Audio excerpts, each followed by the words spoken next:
నంద్యాలలో వైసీపీ జిల్లా విస్తృత స్థాయి సమావేశం నిర్వహించారు. సమావేశానికి ముఖ్య అతిథిగా మాజీ మంత్రి పెద్దిరెడ్డి రామచంద్రారెడ్డి హాజరయ్యారు. ఈ సమావేశంలో ఆయన కీలక వ్యాఖ్యలు చేశారు. 2027 ఫిబ్రవరిలో జమిలీ ఎన్నికలు వస్తున్నాయన్నారు. జమిలీ ఎన్నికలు వస్తాయని కేంద్ర మంత్రి ప్రహ్లాద్ జోషి చెప్పారన్నారు. జమిలీ ఎన్నికలకు వైసీపీ శ్రేణులు సిద్ధం కావాలని కోరారు. వైసీపీ హయాంలో ప్రజలకు ఇచ్చిన హామీలను నెరవేర్చామని తెలిపారు. కూటమి ప్రభుత్వం ఎన్నికల సమయంలో ప్రజలకు ఇచ్చిన హామీలను నెరవేర్చడంలో విఫలమైందని ఆగ్రహం వ్యక్తం చేశారు. తర్వాత వారు ఓటీపీలు ఇచ్చి ప్రతి ఇంటికి కూడా మీకు సంవత్సరానికి ఇంత వస్తుంది, 5 సంవత్సరాలకి ఇంత వస్తుందని ప్రతి ఇంటికి కూడా చేరవేయడం జరిగింది. అదేవిధంగా బాండ్లు కూడా ఇచ్చారు. బాండ్లు కూడా ఈ విధంగా ఇద్దరు కూడా సంతకాలు పెట్టి కూటమి నాయకులు పవన్ కళ్యాణ్ గారు, చంద్రబాబు ఇద్దరు కూడా ఇచ్చిన బాండ్లు కూడా ఉన్నాయి. అదేవిధంగా ఇందాక మనము చూసిన ప్రెస్ మీట్ జగన్మోహన్ రెడ్డి గారికి ఉంటుంది ఈ క్యూఆర్ కోడ్ లోనే. అదేవిధంగా చంద్రబాబు ఎన్నికల ముందు హామీలు ఇచ్చాడు. ఆ హామీలన్నీ కూడా బైక్ల కింద ఒక్కొక్క హామీకి సంబంధించి అవన్నీ కూడా ఉన్నాయి. మరి ఆయన మోసాల వల్ల ఎంత నష్టం వాటిల్లింది ప్రతి కుటుంబానికి. చంద్రబాబు ఎగ్గొట్టిన పథకాలు, ఆ తర్వాత జగన్మోహన్ రెడ్డి గారు ఇస్తా ఉన్న 5 సంవత్సరాలు ఇచ్చిన పథకాలు, ఇవన్నీ కూడా డీటెయిల్స్ ఉన్నాయి. ఇవన్నీ కూడా ఎందుకు చెప్తా ఉన్నానంటే రేపు మీరు గ్రామాల్లో పోయినప్పుడు తప్పకుండా ఇవన్నీ కూడా మనం చెప్తే బాగుంటుంది. మనందరికీ కూడా తెలుసు చంద్రబాబు నాయుడు తొలుత ముఖ్యమంత్రి అయ్యాడు. వారి మామగారిని వెన్నుపోటు పొడిచి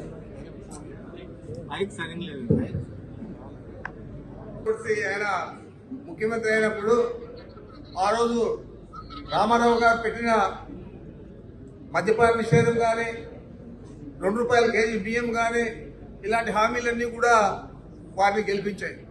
గెలిచిన తర్వాత రామారావు దించి ఈయన ముఖ్యమంత్రి అయ్యాడు. ముఖ్యమంత్రి అయిన 3 నెలల్లోనే ఆర్థికంగా మాకు ప్రభుత్వానికి ఇబ్బందులు ఉన్నాయి. మరి ఈ ఇబ్బందులన్నీ ఎదుర్కోవాలంటే మద్యపాన నిషేధాన్ని ఎత్తివేయక తప్పదని చెప్పి ఎత్తేయడం జరిగింది. అదేవిధంగా ₹2 కేజీ బియ్యాన్ని ₹5.25 చేయడం జరిగింది. ఇవన్నీ కూడా మనకు తెలుసు. అయినా కూడా మళ్ళా 2014లో అతను చెప్పిన హామీలన్నిటికీ కూడా మన వాళ్ళందరూ కూడా, మన రాష్ట్ర ప్రజలందరూ కూడా మోసపోయి అప్పుడు మళ్ళా అతన్ని ముఖ్యమంత్రిని చేయడం జరిగింది. ఇప్పుడు మళ్ళా 2024లో అదే తరహాలో చెప్పిన అబద్ధం చెప్పకుండా అనేక అబద్ధాలు చెప్పి, అనేక మోసపూరిత మాటలు చెప్పి అందరినీ నమ్మించేదానికి ఒక్కొక్క అబద్ధాన్ని 10 మంది చేత 10 సార్లు చెప్పించి పూర్తి స్థాయిలో సఫలీకృతుడై అధికారంలోకి రావడం జరిగింది. మరి జగన్మోహన్ రెడ్డి గారు 5 సంవత్సరాలు పేదలందరికీ కూడా ఆదుకున్నాడా లేదా? కరోనా సమయంలో కూడా ఆయన చెప్పిన మాట ప్రకారం, ఆ తేదీ ప్రకారం బటన్ నొక్కి ప్రతి ఒక్కరికి కూడా అన్ని సంక్షేమ పథకాలు, ఇందాక చాలా మంది వక్తలంతా చెప్పారు, కులము, మతము, ప్రాంతము, రాజకీయాలు ఏది కూడా చూడకుండా కేవలం పేదరికాన్ని చూసి అర్హులైన వారికి అందరికీ ఇచ్చారు. ఈరోజు ఏం చెప్పాడు ఎన్నికల ముందు? ఏ కూడా ఆంక్షలు లేకుండా అమలు చేస్తామని. ఈరోజు అన్ని కూడా ఆంక్షలే. మొన్న అమ్మఒడి ఇచ్చాడు. అమ్మఒడిలో దాదాపు 13,000 కోట్ల పైచీలకి ఇవ్వాలి. బడ్జెట్ లోనే 8,000 కోట్లు పెట్టారు. 8,000 కోట్లు పెట్టి కేవలం 3,000 కోట్లు ఇచ్చి మా అమ్మఒడి అయిపోజేస్తామని చెప్తాడు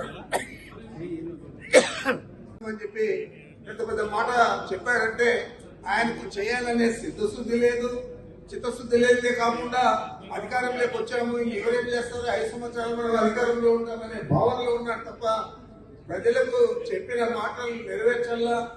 జగన్మోహన్ రెడ్డి గారు విధంగా మనం ఏది చెప్పామో అది చేయాలా అని చెప్పి ఆలోచన లేని వ్యక్తి చంద్రబాబు నాయుడు. మరి ఇలాంటి వ్యక్తి గురించి పదే మనం చెప్పనక్కర్లేదు. కానీ చెప్పకపోయినా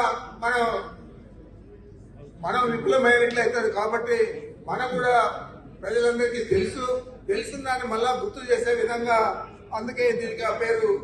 అందుకే మనం చంద్రబాబు నాయుడు మేనిఫెస్టోను గుర్తు చేసుకుంటూ ఈ కార్యక్రమాన్ని నిర్వహించాలని చెప్పి, అదేవిధంగా దాని పేరు కూడా బాబు షూరిటీ, మోసం గ్యారంటీ.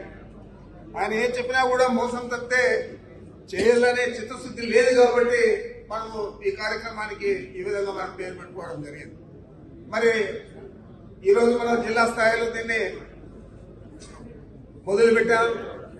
తర్వాత మన జిల్లా అధ్యక్షుడు ప్రతి నియోజకవర్గానికి వెళ్లి అక్కడ నియోజకవర్గ స్థాయిలో మొదలు పెడతారు. అక్కడ నియోజకవర్గ ఇన్ఛార్జీలు ప్రతి మండలానికి వెళ్లి ఆ మండల స్థాయిలోనూ లేదా మున్సిపాలిటీస్ అయితే ఈ కార్యక్రమాన్ని మన శాసనసభ అభ్యర్థులు కోఆర్డినేటర్లు మొదలు పెడతారు. తప్పకుండా అది గ్రామ స్థాయి దాకా తీసుకుపోయి గ్రామాలలో ఇప్పుడు దాకా మనం గ్రామ కమిటీలు కొన్ని వేశారు, కొన్ని వేయలేదు. అలా వేయని ఉంటే గ్రామ కమిటీలు వేసుకుంటూ ఆ గ్రామంలో ఈ కార్యక్రమాన్ని నిర్వహించి ప్రజలకు తెలియజెప్పాలని చెప్పి దీన్ని రాష్ట్ర వ్యాప్తంగా మన నాయకుడు జగన్మోహన్ రెడ్డి గారు మొదలు పెట్టారు. మరి జగన్మోహన్ రెడ్డి గారు ఏం చెప్పారో అవన్నీ కూడా మనం తూచా తప్పకుండా చూస్తా ఉన్నాం. ఈరోజు ఏం జరుగుతా ఉంది? అక్రమంగా కేసులు పెట్టడం, తప్పుడు కేసులు పెట్టేదే కాకుండా బ్లాక్మెయిల్ చేయడం, మీ నేలకు మందమని చెప్పి చెప్తా ఉన్నాడంటే మరి ఎంత గర్వంగా అహంకారిగా మాట్లాడుతూ ఉన్నాడో మనం అందరం కూడా ఆలోచన చేయాలని మీకు మనవి చేస్తా ఉన్నాడు. మరి ఆ ఎన్నికలకు సమాయత్తం కావాలా? మనం ఏదో ఇక్కడ ప్రజలు చేస్తా ఉన్నామంటే మనం ఒత్తిడి చేస్తా ఉన్నాం చంద్రబాబు ప్రభుత్వం మీదంటే పథకాలన్నీ ఇచ్చేస్తాడు, మళ్ళీ పథకాలు ఇస్తే ఓట్లు ఆయనకే వేస్తారు కదా అని అంటే మనం ఎన్నో పథకాలు ఇచ్చాం, మనకు ఓట్లు వేస్తారా అని అడుగుతా ఉన్నాను. కాబట్టి వాటికి సంబంధం లేకుండా ఆయన ఎన్ని పథకాలనే ఇచ్చుకొని ఏమైనా చేయని ఆయన చిత్తశుద్ధిని ప్రజలు ఇప్పటికే శంకించారు. కాబట్టి మనం జమిలీ ఎన్నికలకు తయారయ్యే విధంగా 2027 ఫిబ్రవరిలో జరిగే ఎన్నికలకు తయారయ్యే విధంగా ఇప్పటి నుంచే మనం పార్టీని పటిష్టం చేయాలా. గ్రామాలలో ఈ ప్రభుత్వ వైఫల్యాలన్నీ తీసుకుపోయి విస్తృతంగా ప్రచారం చేయాలని చెప్పి మీ అందరికీ మనవి చేస్తూ ఈ కార్యక్రమాన్ని తప్పనిసరిగా వేదిక మీద ఉన్న మా నాయకులందరూ, అదేవిధంగా వేదిక ముందున్న మిత్రులందరూ కూడా పూర్తి స్థాయిలో విజయవంతం చేయాలని చెప్పి కోరుకుంటూ నాకు అవకాశం ఇచ్చిన మీ అందరికీ నమస్కరిస్తున్నాను.